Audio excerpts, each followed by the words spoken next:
Hi, and welcome to Principal Shorts, the podcast for principals who have barely 7.5 minutes for lunch and have no time to eat it before 2 p.m. I'm Stan Baker with my colleagues Steve Young and Shelley Steele. We focus on problems of principal practice, and then we provide one or two practical suggestions to make your day a little easier. To kick things off, here's Paula, our AI voice, to tell you a little bit more about what we do. Hi, I'm Paula. Restorative Resolutions specializes in equipping school principals and staff with effective restorative strategies to make things right when things aren't going well. Now, what we'd like to know is, what did you think of this podcast? Relevant topic? Actionable suggestions? Just click on the feedback link in the description and let us know what other topics you'd like to hear about. Now, let's tackle today's principal's problem of practice. How do I stop staff turnover and prevent teachers from leaving my school or from leaving the profession? Let's listen to what Steve and Shelley have to say about this. You talk about staff turnover. How much is 8%? At a school board that employs 1,000 teachers, that's 80 teachers. What are we doing for those 80 teachers before they burn out and leave? And now we're going to hire 80 more. So it's one thing to look at numbers. It's another thing, how do we interpret those numbers? And to me, it's the old starfish on the beach thing. If I can have a conversation with one teacher and really discover what their struggles are and put into place some kind of supports for them such that they feel confident they can carry on and not quit, then that's well worth it. And I don't need data. I don't need to take all their answers and put it into numbers and then come up with a chart and say, I talked to this teacher and here's what the data shows me. I don't need to do all that.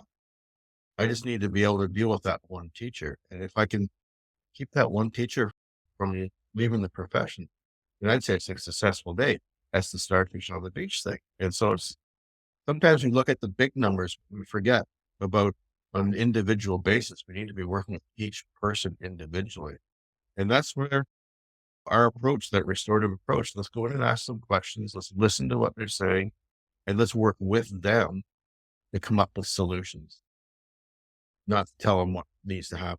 What they need to Right. Numbers are a far more comfortable place to look at and make decisions or judge than to sometimes really hear what's going on. And if it's not something you do all the time, then how do I even start to have that conversation? And that's where restorative practice gives you that language, that framework, that script, whatever you want to call it, to facilitate a conversation. And then you'll be quite surprised at what comes out when you pose a few well-worded questions. So you heard both Steve and Shelley say it. It's not about the big numbers in the big data in this situation.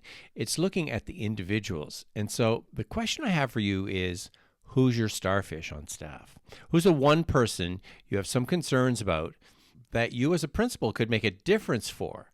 Who's that teacher that seems to be struggling? That's the starfish. So here's strategy number one. Identify that one person and focus on that one person for the next few weeks or month. You're not forgetting about everyone else. You're just being intentional about one starfish. So when you're approaching them, what do you say? Well, strategy number two, just ask how they're doing with their teaching. Here's what it sounds like. How are you doing with your teaching? Be curious, be open, and check in. Or it could sound like this. Just checking in with you to see how you're doing. It's Paula again. 2 strategies. Number 1, identify your starfish. Number 2, ask the starfish, how are you doing? And now 2 reminders for you, Stan. Number 1, ask folks to give us their feedback by clicking the link in the podcast description. Number 2, check out the website www.restorative.ca. Back to you, Stan. Right you are, Paula. Folks, first, let us know how relevant this problem is to your principal practice and tell us what you think about the 2 suggestions. 2, be sure to check out our website, www.restorative.ca. And finally, don't skip your lunch today. You deserve that full 7.5 minutes. Thanks for listening.